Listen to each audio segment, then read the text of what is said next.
बहू बहू, तुम जहां छोड़ गए थे तुम वहीं बस बैठी, वही बुक लिए बैठी हो। हमने तुमसे कहा था कि जाके बर्तन देखो पड़े हुए हैं, कि बर्तन धुल लो जाके। आप जैसे जाती हो घर से बाहर, बर्तन धुल लेना, ये कर लेना, वो कर लेना, क्या ये सब काम हमसे नहीं होता, हम नहीं कर पाएंगे। नहीं होगा तो किससे होगा? खाली लगाओ बस। ये बर्तन झाड़ू पोछा हमसे नहीं हो पाएगा। जो सोचे बैठी होगी हाँ हम कर पाएंगे, हम नहीं कर पाएंगे। हमने तुमसे पहले कहा था कि मेरे पास बजट नहीं है, झाड़ू पोछा और बर्तन के लिए हम नहीं लगवा पाएंगे अभी। सारा काम तो मैं कर ही लेती हूँ, बस हमसे बर्तन ही पड़े हुए थे। बताओ, सुबह के सब बर्तन पड़े हुए हैं, कोई आ जाए तो क्या कहेगा आसपास वाला कि इनके देखो सब बर्तन पड़ा हुआ है। मैंने भी आपसे बोला था कि ये सब हमसे नहीं होगा। हमारे मायके में आती हैं बर्तन धोने वाली और झाड़ू पोछा करने वाली, ये सब हम नहीं कर पाएंगे। ये सब आप ही संभालो, या तो फिर नौकरानी लगाओ। इतना थोड़ी ना करना आता है। मैं मुझे मालूम तुम्हारे मायके में कितना सब कुछ होता था, कौन नौकर लगा था और कितने सब काम वाले लगे थे तुम्हारे यहाँ। करना तो पड़ेगा, मेरी ये उम्र है,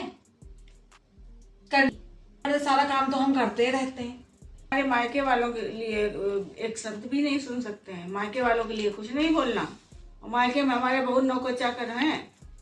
मगर ये तुम्हारा ससुराल है, तुम्हारा मायका नहीं है कि वहां आराम फरमाती होगी तो वहां आराम फरमाती होगी कि यहाँ पे भी तुमको आराम चाहिए। वो एक कप, तुमसे तो ये भी उम्मीद नहीं कि वो आता है तो एक कप चाय बना दो उसके लिए, या एक गिलास पानी से पूछ लो। वो भी हम मुझी को करना पड़ता है। पता नहीं कहाँ कैसे हो आ गई हो इस घर में।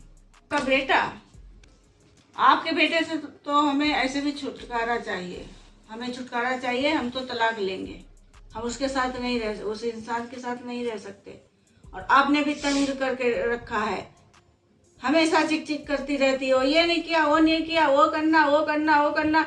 नौकरानी लाई हो कि बहू लाई हो, नहीं कर पाएंगे ये। और हमें तो आज ही हम देखो किसी वकील से सलाह लेके और तलाक के पेपर तैयार करते हैं।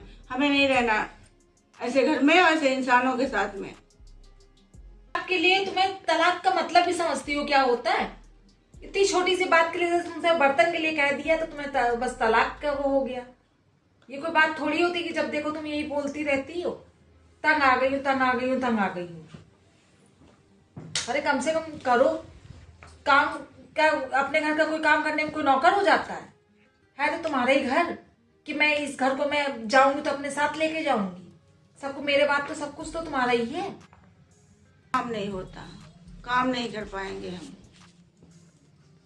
हो वैसा करो, जिससे बात करनी हो बात करो। मगर ये घर में हम हमेशा सोचते हैं कि घर जोड़ के रखें, मगर तुम हो कि जब देखो बस एक लड़ाई का मैदान छिड़ा करती हो कि हर चीज बस हम सोचते शांतिपूर्वक सब बातें हो जाए, शांति से घर चले।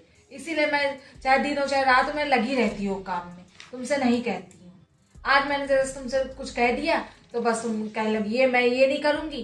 कल मैंने कपड़े के लिए कह दिया, तुमने कहा कि मैं नहीं धुलूंगी। हर चीज में तुम्हारा यही बहाना ही चलता रहता है। आदमी का तो करो, वो भी तुमसे नहीं होता कि तुम अपने आदमी का कर सको। और हमें उस आदमी से भी छुटकारा चाहिए। और हमें नहीं रहना। आपका घर आपको ही मुबारक हो। कर सकते हैं आज ही अभी अभी फोन करते हैं। मैं तो तुम्हें समझाते समझाते परेशान हो गई हूँ, पता नहीं क्या है बिल्कुल। हेलो, हाँ हाँ नैन्सी, तू कहाँ है? अच्छा, तो घर आ सकती हो? हाँ आ जाओ, तुरंत आ जाओ जल्दी। हमें जल्दी जल्दी काम है। ठीक है, थोड़ा इमरजेंसी। ठीक है। दिया है, हमारी एक फ्रेंड है वकील, और मम्मी जी वो आती होगी। आपका भी झंझट खत्म, हमारा भी झंझट खत्म। हाँ आ गई। बैठो। और बताओ क्या हो गया? इमरजेंसी तो खुला हुआ है मुझे। गेट बंद कर लिया, नहीं तो बुढ़िया आ जाएगी, सुन लेगी, कर देगी। हम परेशान हो गए अपनी सास से और अपने पति से। अब हमें तो उसके छुटकारा चाहिए, हमें तलाक, इसीलिए तुम वकील हो अच्छी और तुम्हें जानकारी है इसके बारे में, तो हमें बताओ, हमें उससे जल्द से जल्द हम अपने मायके जाएंगे। पर ऐसी कौन सी बात हो गई कि इतना तुम बिल्कुल वो हो गई हो? ऐसी कौन सी यार, क्या हुआ? तुम टॉर्चर करते हैं या फिर सास कुछ कहती है तुमको? ये तो कुछ नहीं कहते हैं, लेकिन ये बुढ़िया जो है ये दिन भर चिक चिक चिक चिक लगी रहती है, ये नहीं किया, वो नहीं किया, बर्तन धुलना, कपड़े धुलना, ये यहाँ बैठी हो, फोन क्यों किया, ये क्यों कर दिया। तो मतलब इतना ज्यादा तंग करके रखा है, बहुत ज्यादा परेशान हो गए। हमसे ये काम वाम नहीं होता है, दिन भर कहती रहती है ये काम करो, वो काम करो, ये काम हम नहीं कर पाएंगे। अरे ये तो घर गृहस्थी की बात है। घर में इतनी जरा जरा सी बात पे तुमने डिवोर्स के कागज मंगवा लिए मुझसे। नहीं, मुझसे बर्दाश्त नहीं होता, अब हम नहीं रह पाएंगे। अरे प्रिया, थोड़ी थोड़ी इसमें गुस्सा मत किया करो। अच्छा ये बताओ, अगर मानो डिवोर्स हो भी जाता तो तुम कहाँ रहोगी जाके? कहीं रहने का है तुम्हारा? मम्मी पापा के पास, अपने मायके में रहेगी जाके। अच्छा ठीक है, मम्मी पापा के पास रहोगी, मैके में रहोगी, मगर कब तक रहोगी? अभी जब तक आंटी अंकल हैं जब तक रहोगी, और फिर तुम्हारे भैया भाभी, ये तुमने सोचा कि वो तुम्हें रखेंगे? रखेंगे? अरे नहीं रखेंगे, क्योंकि जब रख सकते हैं जब अपनी मम्मी पापा हैं तुम्हारे। अभी का तो पता नहीं, लेकिन मम्मी पापा हमारे हैं, बहुत ध्यान रखेंगे, और हम तो यहाँ नहीं रहेंगे। तुमसे ये भी नहीं होगा कि चलो तुम नौकरी कर लो, क्योंकि मालूम पता ही है कि तुम काम में बहुत तेज हो, कितना गुजारा करोगी?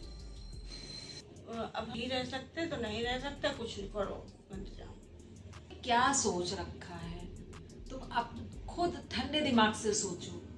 अगर वो क्या कहती है तुम्हारी सास, यही तो कहती है कि थोड़ा हाथ बटा दो काम में, वो भी नहीं होता तुमसे।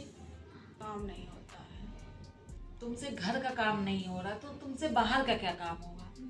तो भाई भौजाई भी तुमको नहीं रखेंगे तो तुम अपना गुजारा कैसे करोगी? ये भी घर तुम्हारा चला जाएगा, और वो तो पराया, उससे क्या कहेंगे उस घर को? ठंडे दिमाग से सोचो, ठंडे दिमाग से सोचो कि तुम्हारे पति भी तुम्हारा अच्छा है, इतना तुम्हारी केयर करता है, इतनी कदर करता है, सब तुम्हारी करता है। सास भी तुम्हारा देखो बहुत हल्का, जो भी भाई सास तो सास है, कहती भी है, मगर तुम्हें इतना टॉर्चर थोड़ी करती है कि तुमको करना ही करना है। सारा वो बाहर का बेचारी करती है, घर का भी करती है, थोड़ा बहुत तो लगना पड़ता ही है। कितना तुम्हारा ख्याल रखती है? हाँ रखती तो है, करती हैं, और वहाँ पे भी तो मम्मी अम्मी करेंगी हमारी। गलत फहमी है प्रिया, कोई नहीं करेगा, पता नहीं करेगा। अभी तुम 4 दिन के लिए अपने मैके जाती है, तुम्हारी कितनी इज्जत होती है, और जब तुम हमेशा के लिए वहां जाके बैठोगी तुम्हारी कोई इज्जत नहीं करेगा। जो तुम्हारी भाभी भगत करती रहती है ना कि हाँ मेरी नंद जी आ गई हैं, ये करिए, वो करो, ये खिलाओ, वो पिलाओ, तो और बोझ बन जाओगी उस घर पे। इसलिए अपनी इज्जत अपने हाथ में है, इतना मत गवाओ। तुम्हारी बहुत अच्छी है, पता है मैं जब आ रही थी तो वो एकदम रो रही थी, तुमने उनका दिल दुखा दिया, उनकी आंख में से आंसू इतने गिर रहे थे कि वो बस यही कुछ कहना चाह रही थी पर वो कह नहीं पा रही थी, सिर्फ तुम्हारी जिद की वजह से। अब तुम अपना खुद अच्छा बुरा क्या सोचती हो ये तुम खुद सोचो, पर मैके को लेकर ये मत सोचो कि मेरा वहां पार हो जाएगा। पार तुम्हारा यहीं होगा। इतना अच्छी सास, इतना अच्छा पति तुम्हें कहीं नहीं मिलेगा। कहा तुमने, और हम देखेंगे, ठंडे दिमाग से सोचेंगे। माँ जी आप परेशान मत होइए, बिल्कुल मैं परेशान हुई, मैंने उसको समझा दिया, वो मेरी फ्रेंड है, पर मैं ये कभी नहीं चाहूंगी कि उसका घर टूटे।